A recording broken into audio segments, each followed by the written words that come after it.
On April 23, 2024, a tragedy occurred in the northern part of Chicago, which began not with gunshots, but with the slow destruction of human dignity. The events leading up to that day unfolded over several years, but their culmination took place in a single week. Gideon Marlowe had worked as a delivery driver for UPS for 3 years and 2 months. Before that, he owned an auto repair shop on the south side of Chicago, a small but promising business in which he had invested all of his family's savings. $28,000 accumulated over 6 years of marriage. The shop lasted 8 months before going bankrupt due to unpaid loans and a lack of customers. Gideon had to sell the equipment for a third of its value and look for any job he could find. The delivery driver position was the only thing he could find quickly. The salary was $2,400 a month, barely enough to rent an apartment in a not-so-prestigious neighborhood and cover minimal expenses. His wife Tiffany worked as a sales manager at a furniture store on the outskirts of town. Her salary was slightly higher, $2,800 a month, plus a small percentage of sales. Together, they earned enough to survive, but not enough to live as they had before. Before the workshop went bankrupt, they rented a spacious apartment in a nice neighborhood and saved up for a down payment on a house. Now they huddled in a cramped 2-room apartment where the neighbors behind the wall shouted at night and the stairwell smelled of urine and cheap beer. On Tuesday, April 16th, Gideon got stuck in traffic on the Kennedy Expressway. A 3-car accident blocked 2 lanes, and traffic came to a complete standstill. He sat in the stuffy cab of his truck, watching the minutes turn into hours, knowing he would be late with his delivery. The schedule was tight, 23 stops in 8 hours, and every delay meant the entire route would be thrown off. By the time traffic finally started moving again, Gideon was already 40 minutes late. He returned to base at 6:30 in the evening instead of 6 o'clock as scheduled. Supervisor Connor Stanley was waiting for him at the unloading area, his arms crossed over his chest. Connor was a massive man with a shaved head and a heavy gaze who could make his subordinates feel insignificant with just a look. Standing next to him were 3 other drivers who had finished their shifts and were ready to go home. "Marlowe!" Connor barked as Gideon climbed out of the cab. "Do you even know what time it is?" "I know, Mr. Stanley," Gideon replied, feeling all eyes turned to him. "There was an accident on the expressway. 3 lanes were blocked. I don't care about your excuses," Connor interrupted. "I have 15 complaints from customers who didn't get their packages on time. 15! Do you even understand what that means?" "There was nothing I could do," Gideon tried to explain. "Traffic was completely gridlocked. You should have left earlier." Connor stepped closer, looming over him. "You should have planned your route better. But no, instead, you sit in traffic and put the whole company at risk." "Maybe you don't need this job, Marlowe." Gideon clenched his teeth. The other drivers were silent, but he could feel their eyes on him, a mixture of sympathy and relief that it wasn't them. "I do," he said quietly. "What? I didn't hear you." "I do, Mr. Stanley." "Then work to keep it." Connor jabbed his finger in his chest. "Because I can replace losers like you in a day. Got it?" Gideon nodded without looking up. The humiliation burned inside him, but he knew that any objection would result in dismissal, and without this job, he was worthless. "You're free to go," Connor said, and turned away. Gideon walked silently past the other drivers to his car. No one looked him in the eye. He arrived home at 8 o'clock. The apartment was on the 3rd floor of an old brick building, and the climb up the staircase with its peeling paint and dim lighting seemed endless. Gideon stopped at the door, gathering his courage. Voices came from inside, female voices, familiar ones. Tiffany wasn't alone. He entered and immediately saw his wife's mother, Cassie Rutledge, sitting on the sofa in their tiny living room. Cassie was a short, plump woman with short hair and a perpetually dissatisfied expression. She worked as a cashier at a supermarket and believed her daughter deserved a better life than the one Gideon could provide. "Ah, there he is," Cassie said without even turning her head. finally deigned to show up. Tiffany sat next to her mother, and Gideon could see the weariness and irritation in her eyes. "Hi," he said, taking off his jacket. "Hi," Tiffany replied curtly. "You're late again." "There were problems at work." "Problems," Cassie snorted. "He always has problems. My daughter waits all day for her husband to come home, and he's out there somewhere with his packages." Gideon went into the kitchen and poured himself a glass of water from the tap. He could hear Cassie continuing to talk, raising her voice. "My friend Linda has a son-in-law who works for an insurance company. He comes home at 6 o'clock every day. He makes $5,000 a month and they're buying a house soon. And yours? He delivers boxes for pennies." "Mom, please," Tiffany said quietly. "What do you mean, Mom, please?" Cassie raised her voice. "I'm telling the truth. You could have married David Hammond, remember? He's a bank manager now. Or Kyle, who moved to New York and started his own business. But you chose this." Gideon came out of the kitchen, clutching a glass in his hand. "This guy?" he asked, looking at his mother-in-law. "Finish what you were saying." Cassie slowly turned to him, her eyes filled with contempt. "This loser," she said calmly, "who blew all my daughter's money on his stupid venture and now works as a courier." "I'm not a courier. I'm a delivery driver." "What's the difference?" Cassie sneered. "You drive around delivering other people's stuff for peanuts. My daughter lives in this doghouse because you can't provide for your family properly." "I'm doing everything I can." "Not enough," Cassie snapped. "You weren't good enough when you opened your workshop, not smart enough to avoid going bankrupt in 6 months. And now you're not man enough to get your family back on its feet." Gideon felt something snap inside him. "Shut up," he said quietly. "Just shut up and get out of my house." "Out of your house?" Cassie stood up, straightening to her full height. "This is a rented apartment that my daughter pays half of. You don't have a house. You don't have anything." "Mom!" Tiffany interjected, but her voice was drowned out by Gideon's shout. "Get out!" he yelled. "Get out of here right now, you old hag!" "Gideon!" Tiffany jumped up from the couch. "How dare you talk to my mother like that?" "I'll say whatever I want. She comes here and insults me in my own house." "This isn't your house," Tiffany shouted back. "And she's right. You're a failure, Gideon. You've ruined everything. We could have had a normal life, but you lost all our money." Cassie stood with her arms crossed over her chest, a triumphant smile on her face. "See," she said, "even your own wife understands. You're a pathetic parody of a man, Gideon Marlowe. And my daughter wasted the best years of her life on you." She picked up her bag and headed for the door. She turned at the threshold. "Tiffany, when you get tired of living with this nobody, give me a call. I'm always happy to help you."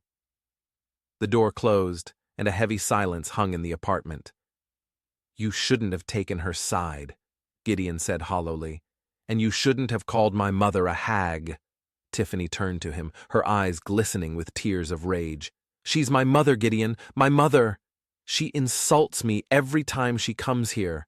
"Because you gave her a reason," Tiffany shouted. "You blew $28,000, everything we saved. We were supposed to buy a house, Gideon, a house. Instead, we live in this dump, and every day I go to work where customers humiliate me, demanding discounts I can't give them." "I tried." He took a step toward her. "I honestly tried to make our business successful."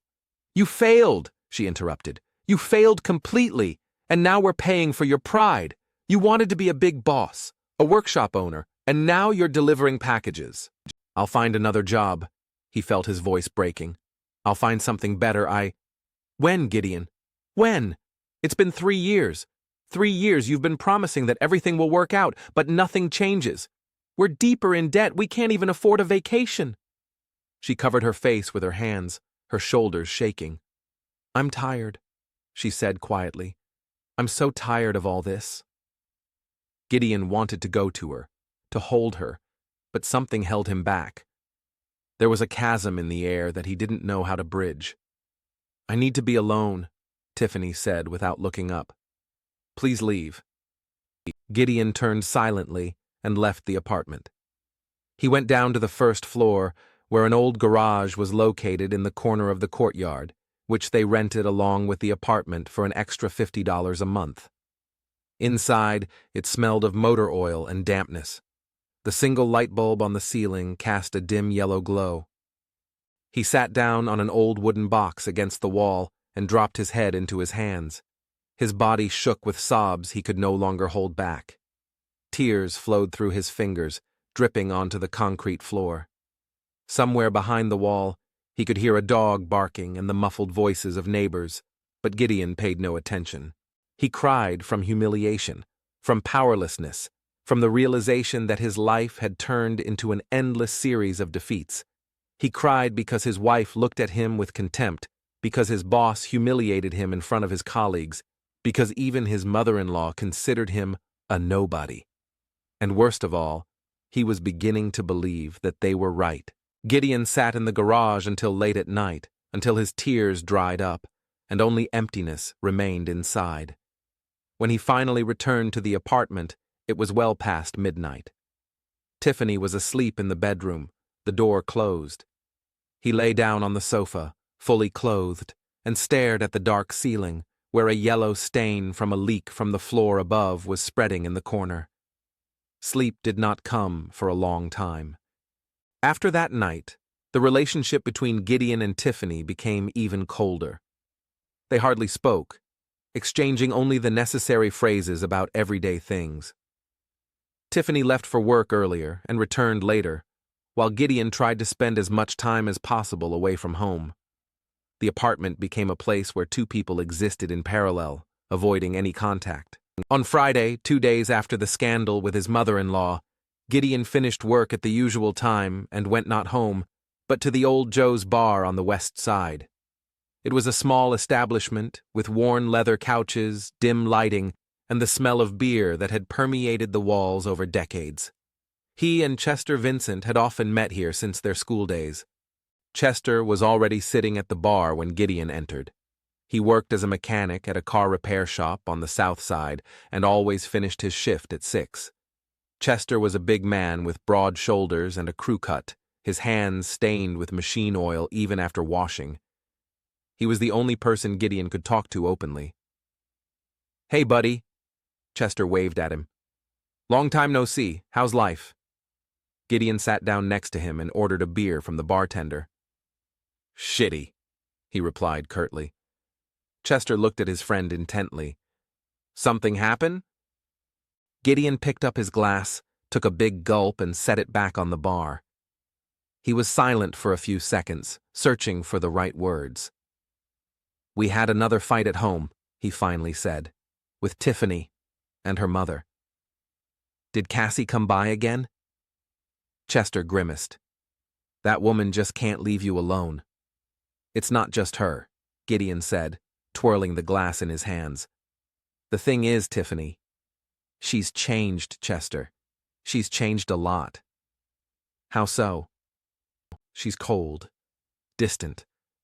Before, even when we argued, she at least tried to talk to me. But now it feels like I don't exist to her. She comes home late, is constantly on her phone, and hides the screen when I'm around. When I try to hug her, she pulls away and says she's tired." Chester frowned. "Maybe she really is tired. She has a difficult job too, as far as I remember." "It's not just tiredness." Gideon shook his head. "I've been married to her for 8 years, Chester. I know when she's just tired and when something's wrong, and right now, something is definitely wrong." "What are you saying?" Gideon took another sip, gathering the courage to say what had been gnawing at him for the past few weeks. "I think she's seeing someone," he said quietly. "I think she's cheating on me." Chester slammed his glass down on the bar. Wait. Are you sure about what you're saying? That's a serious accusation, Gideon. Do you have any proof?" "No concrete evidence, but all the signs are there. She's been taking better care of herself, buying new clothes even though we don't have any money. She's always staying late after work, saying it's inventory or meetings with suppliers. And yesterday I saw that she deleted all the messages from her phone. That's it, Chester. Why would anyone delete messages if they had nothing to hide?" Chester was silent for a long time, staring into his glass. "Listen, buddy," he finally said slowly and carefully. "I understand what you're going through right now. The last few years have been tough for both of you. Bankruptcy, moving, financial problems. All of that creates tension in a relationship. Maybe Tiffany is just coping with stress in her own way. Maybe she's distancing herself not because she has someone else, but because she doesn't know how to talk to you about her feelings." "You don't understand." Gideon shook his head. "I can see it in her eyes. When she looks at me, there's only contempt. It's as if I'm no longer a man to her but some kind of obstacle. And when she looks at her phone and doesn't know I'm watching, there's a different expression, something like anticipation." "Gideon, you sound paranoid right now," Chester said gently. "I'm not saying you're wrong, but I think you're jumping to conclusions based on guesswork. Before you accuse your wife of cheating, you need real evidence. Otherwise, you could destroy what can still be saved." "What if I'm right?" Gideon looked at his friend. "What should I do then?" "If you're right, then you'll have to make a decision." Chester put his hand on his shoulder. "But first, make sure. Talk to her honestly. Tell her how you feel, what's bothering you. Give her a chance to explain." "I've tried talking. She won't listen." "Then try again, but don't accuse her right away. Just say that you've grown apart, that it hurts you. Maybe she'll open up." Gideon nodded, but inside, he had already made a different decision. Talking wouldn't help. He needed the truth, and he would find it himself. "No, let him hear." Cassie took a step forward. "My daughter called me in tears and told me that you had her followed in the middle of town. You made a scene in front of everyone. You humiliated her in public." "I didn't make a scene," Gideon said hoarsely. "She did." "She did?" Tiffany jumped up from the sofa. "I made a scene? You followed me around all day. You spied on me, Gideon, like I'm a criminal. I just wanted to know the truth." The next morning, Saturday, Gideon called Connor Stanley and said he was sick. A bad cold, fever, couldn't come to work. Connor cursed and threatened to dock his pay, but he had to let him go. Gideon waited until Tiffany left for work. She worked Saturdays until 2 in the afternoon and got into his car. The old 2014 Honda Accord was inconspicuous enough not to attract attention. The furniture store where Tiffany worked was on the outskirts of town, in a shopping center near the highway. Gideon parked on the opposite side of the parking lot, where he had a good view of the store entrance. He could see his wife's car, a white Toyota Camry, parked in the employee parking lot. Time dragged agonizingly slowly. Gideon sat in his car, staring at the entrance to the showroom, feeling like an idiot. What was he doing? Following his own wife like a private detective in a cheap movie? Maybe Chester was right and he really was paranoid. But he couldn't stop. Every minute of waiting added fuel to the fire of his suspicions. At 2:15 p.m., Tiffany came out of the salon. She was dressed in a strict black suit and was holding a phone, typing something on the screen. Gideon crouched lower, watching her get into her car and drive out of the parking lot. He waited a few seconds and followed, keeping a distance of 2 or 3 cars. Tiffany didn't go home. She turned onto Madison Street and headed downtown. Gideon followed her, trying not to lose sight of the white Toyota. His heart was beating so hard he could hear it pounding in his ears. Tiffany stopped near a small shopping center and went inside. Gideon parked nearby and followed, keeping his distance. He saw his wife go into a clothing store, walk around the racks for a long time, and try on several dresses. Nothing suspicious. Then she went into a shoe store, then a cosmetics store. Just a normal woman's shopping trip. Gideon nodded without looking up. The humiliation burned inside him, but he knew that any objection would result in dismissal, and without this job, he was worthless. "You're free to go," Connor said, and turned away. Gideon walked silently past the other drivers to his car. No one looked him in the eye. Her next stop was Mocha Cafe, 2 blocks from the salon. Gideon saw Tiffany go inside and sit at a table by the window. A few minutes later, another woman joined her. Gideon recognized Cheryl, his wife's friend from college. The women ordered coffee and began talking, laughing occasionally. Gideon sat in the car, feeling the tension gradually ease. No lover, no secret meetings, just a normal day off, shopping, beauty salon, coffee with a friend. He was an idiot, a paranoid, jealous idiot who was destroying his own marriage with baseless suspicions. He started the car, ready to leave. Maybe Chester was right. Maybe he really just needed to talk to Tiffany normally, without accusations and shouting. But at that moment, he saw Tiffany coming out of the cafe alone. Cheryl stayed inside. Tiffany walked down the sidewalk, looking at her phone, and headed for her car. Gideon decided to follow her home, just to make sure she was really going there. He turned the corner and drove down the same street. But at some point, he made a mistake. He got too close. The white Toyota stopped at a red light, and Gideon pulled up right behind it. He saw Tiffany glance in her rearview mirror. Their eyes met. The light turned green, but Tiffany didn't move. The cars behind her started honking. Instead, she pulled sharply to the curb, jumped out of the car, and headed straight for him. Her face was contorted with rage. Gideon rolled down his window, feeling everything inside him tighten. "Are you following me?" Tiffany yelled so loudly that pedestrians on the sidewalk stopped and turned around. "Tiffany, listen." "No, you listen." She leaned toward the window, her voice growing even louder. "Have you been following me all day? You're sick in the head, Gideon, completely sick." "I just wanted to make sure." "Make sure of what?" She slammed her palm on the roof of the car. "That I don't have a lover? That I'm not a whore? Is that what you think of me?" People around them stopped and stared. Several pulled out their phones, perhaps to film the scene. Gideon felt his face burning with shame. "Tiffany, please, not here." "No, here it is." Her voice broke into a scream. "Since you decided to follow me in front of the whole town, let's discuss it right here. I don't have a lover, do you hear me? There's no one. I've been faithful to you every damn day of our marriage, even when you blew all our money. Even when I had to listen to my mother tell me what a loser you are. Even when I worked 2 jobs so we could pay for our apartment. I have no one but you, although maybe I should have found someone better." She turned and walked back to her car. Gideon sat clutching the steering wheel, unable to move. A crowd of onlookers stood around, some whispering to each other. Someone laughed. Tiffany started the car and drove away with a screech of tires. Gideon slowly pulled away, ignoring the stares of passers-by. He was shaking with a mixture of shame, anger, and relief. She had told the truth. She had no one. He was a paranoid man who had destroyed his wife's trust because of his own insecurity. When he returned home around 6 in the evening, Tiffany was already there. And she wasn't alone.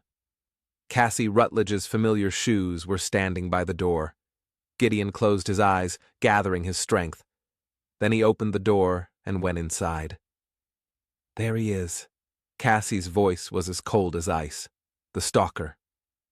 Tiffany sat on the sofa, her eyes red from crying. Cassie stood nearby, her arms crossed over her chest. "Have you completely lost your mind, Gideon?" Cassie continued. "Stalking your own wife? What kind of sick person does that?" "Mom, please," Tiffany said quietly. "No, let him hear." Cassie took a step forward. "My daughter called me in tears and told me that you had her followed in the middle of town. You made a scene in front of everyone. You humiliated her in public." "I didn't make a scene," Gideon said hoarsely. "She did." "She did?" Tiffany jumped up from the sofa. "I made a scene? You followed me around all day. You spied on me, Gideon, like I'm a criminal. I just wanted to know the truth." "The truth about what?" Her voice rose to a scream.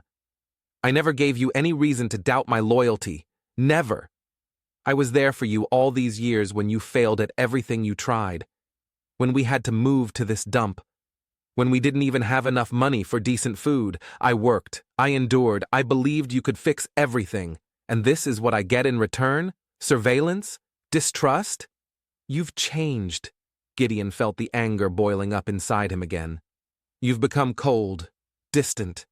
You hide your phone, delete messages, stay late at work." "Because I need space," Tiffany shouted. Because I'm tired of coming home and seeing your pathetic face. Tired of your complaints, your depression, you sitting in the garage crying like a child. Her words hit him like a slap in the face. I cry because my life is falling apart, he said quietly. Because I've lost everything. Money, respect, dignity, and because I thought I was losing you too. You already lost me, Tiffany shouted. You lost me the moment you decided I was a whore who was cheating on you behind your back. Cassie moved closer, her voice full of venom. You know what your problem is, Gideon? You're so pathetic and insecure that you can't believe a woman would stay with you just because. You think that since you're a loser, she must be looking for someone better. And you know what? You're right. She should be looking for someone better. Because you're not a man. You're a sick, jealous paranoid who is destroying his own family with his own hands. Something inside Gideon snapped. He grabbed a chair standing next to the dining table and raised it above his head. Get out of my house, he roared. Get out, or I swear. Cassie turned pale and stepped back. Her eyes widened with fear. Are you going to hit me? She screamed. Tiffany, he's gone crazy. He's completely insane. She rushed to the door, stumbled over the threshold, and ran out onto the staircase, screaming at the top of her lungs. Help! He's threatening me! Call the police! The door to the neighboring apartment opened slightly, and someone's face peered out. Mom! Tiffany ran after her. Mom, wait! Gideon stood in the middle of the room, still holding the chair. His hands were shaking. He slowly lowered the chair to the floor and looked at his wife standing in the doorway. Tiffany, don't come near me. She raised her hand. Don't you dare come near me.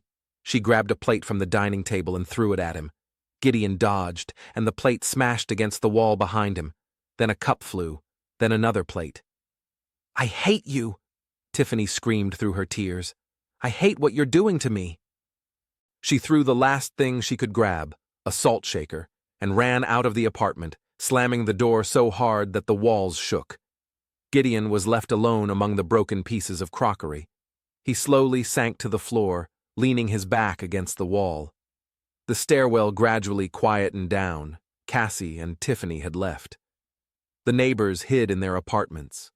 He sat motionless, staring into space. Then he got up, left the apartment, and went down to the garage. He sat down on the same wooden box as 3 days ago, and he cried again, out of shame, out of rage, out of the realization that he had truly destroyed everything with his own hands. This time, the tears were bitter and angry. He cried not out of helplessness, but out of hatred, for himself, for his life, for everyone who had made him so miserable. And somewhere deep in his soul, the thought arose that if he had really lost everything, then there was nothing left to lose. He sat in the garage until morning, until it began to get light outside. When he finally got up, his eyes were dry, but inside there were no more tears, no more hope. All that remained was emptiness and a dull heaviness that would not let go. The next week passed in a strange stupor.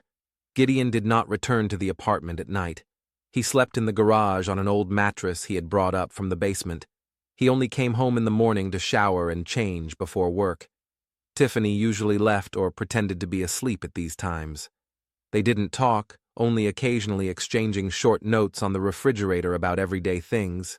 Milk is finished, or electricity bill paid. At work, Gideon functioned like a machine. He would take his route sheet, get in his truck, deliver the packages, and return to base. He didn't talk to his colleagues or respond to Connor Stanley's nitpicking. He just did his job silently and mechanically. The other drivers began to avoid him. Something in his gaze made people keep their distance. In the evenings, he sat in the garage and thought. He replayed all the events of the last few days in his head. The scandal with his mother-in-law, the surveillance, the public humiliation on the street, the broken dishes.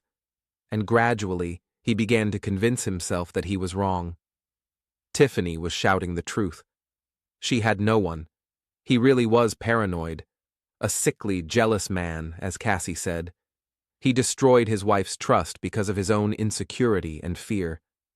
By Friday, this thought had taken root in his mind so firmly that he no longer had any doubts. He was to blame. He had to apologize. Maybe all was not lost.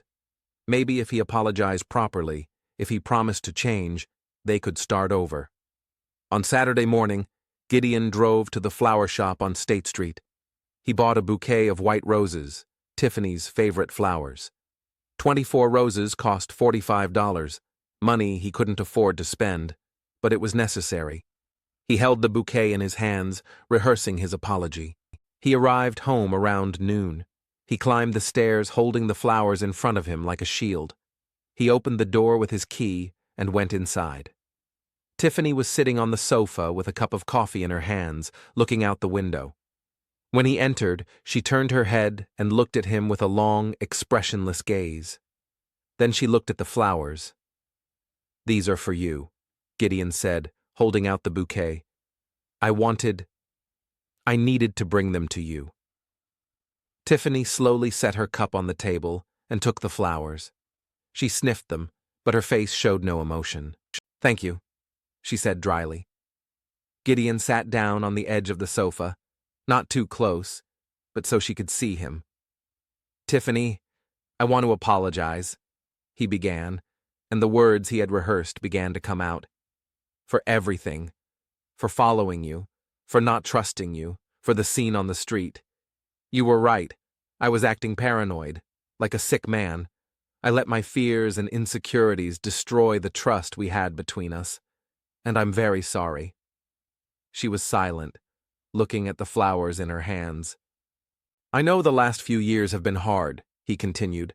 "I know I let you down. I lost our money, forced us to move into this apartment and work at a job that doesn't provide us with a decent life.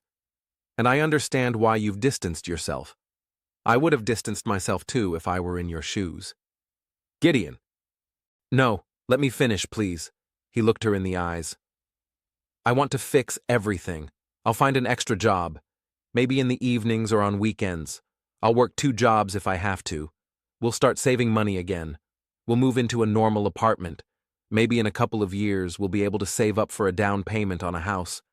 I promise everything will be okay.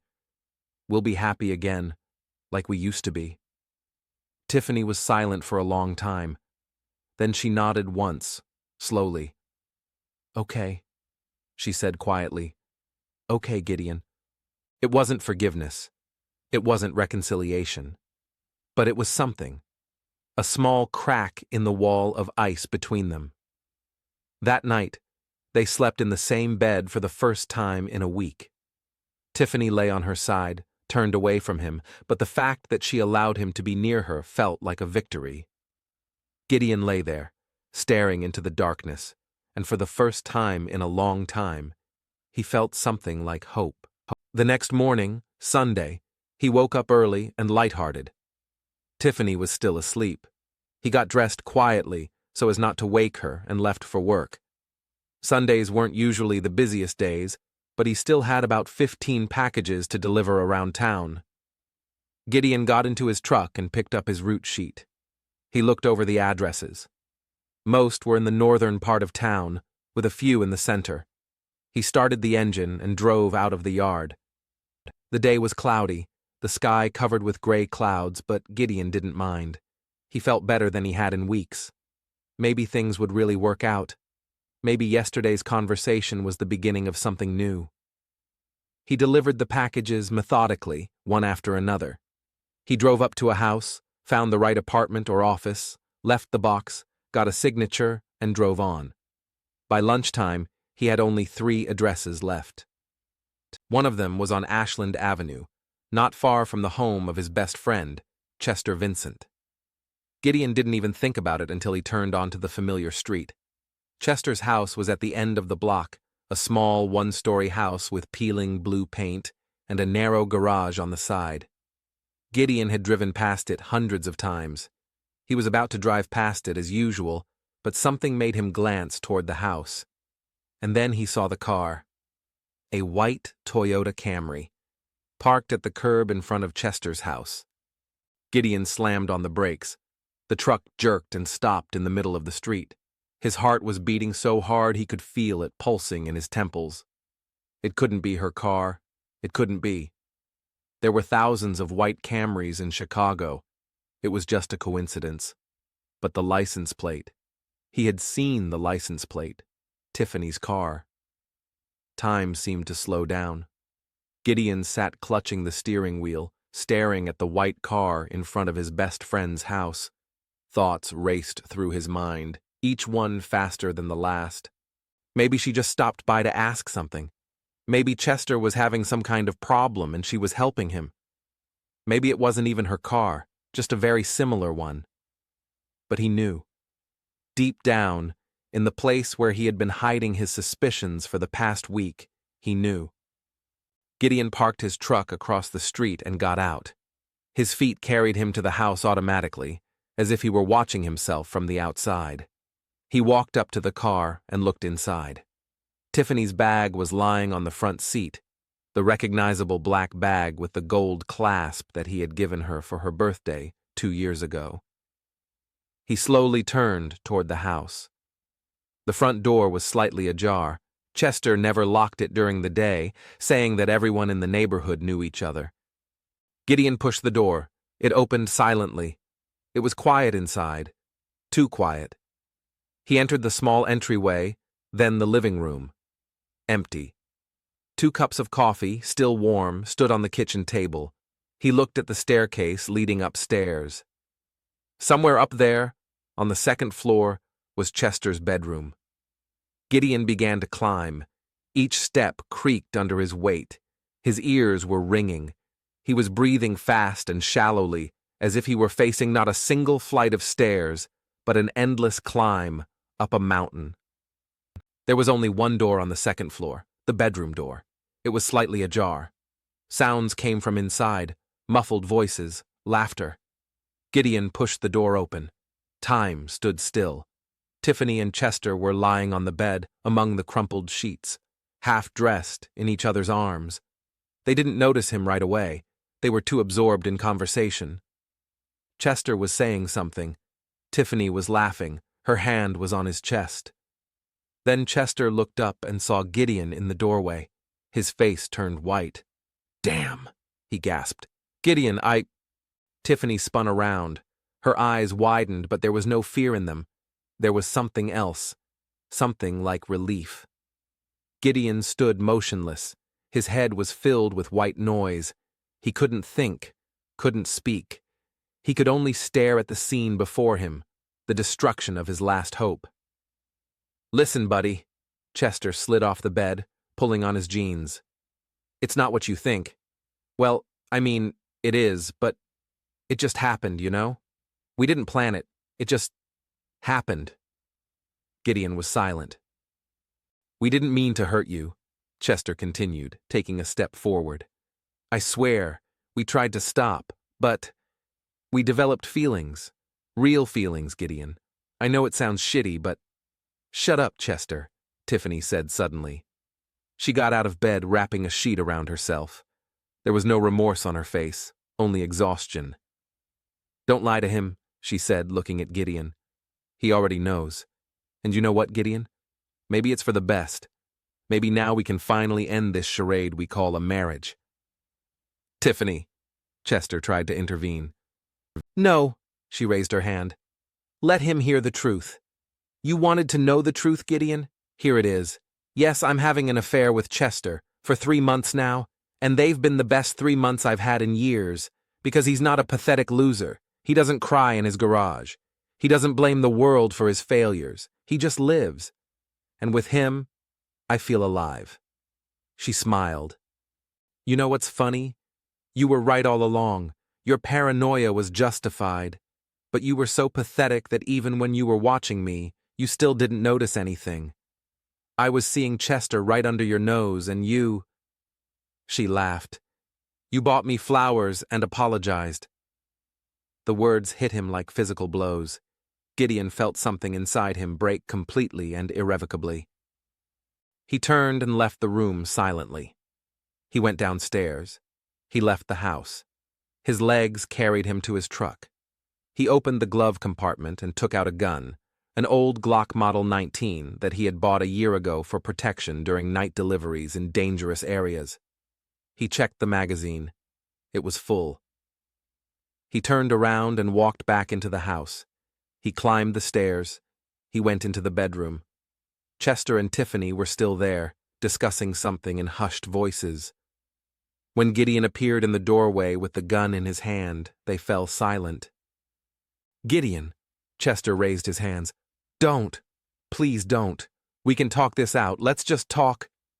Gideon raised the gun and pulled the trigger. The shot rang out deafeningly in the small room. Chester fell backward, clutching his chest. His eyes were wide with shock. Tiffany screamed. Gideon turned to her. She was looking at him, and there was no laughter in her eyes anymore. Only horror. The second shot was quieter. Or maybe Gideon just couldn't hear it anymore. Tiffany fell onto the bed, her arm hanging limply down. Gideon stood in the middle of the room, holding the gun. Then he slowly lowered his arm. He looked at the two bodies in front of him, at the blood spreading across the floor, at the frozen faces. He turned and walked out. He went down the stairs and out of the house. The gun was still in his hand. He walked to his truck and got behind the wheel. He put the gun on the passenger seat. He put his hands on the steering wheel and sat motionless. The usual Sunday silence surrounded him. Occasional cars drove down the street. Somewhere in the distance, a dog barked. The sky was still covered with gray clouds. Gideon stared straight ahead with a blank look. His mind was empty. No thoughts, no emotions, only the realization of a simple fact. His life was over.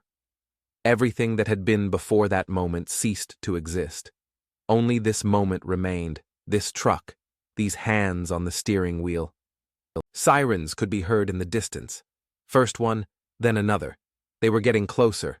One of the neighbors must have heard the shots and called the police. Gideon continued to sit motionless. The sirens grew louder, filling the street with their wailing sound. But he didn't move. There was nowhere to go. Nowhere to run. His life had ended in his best friend's bedroom. What was happening now was just a formality.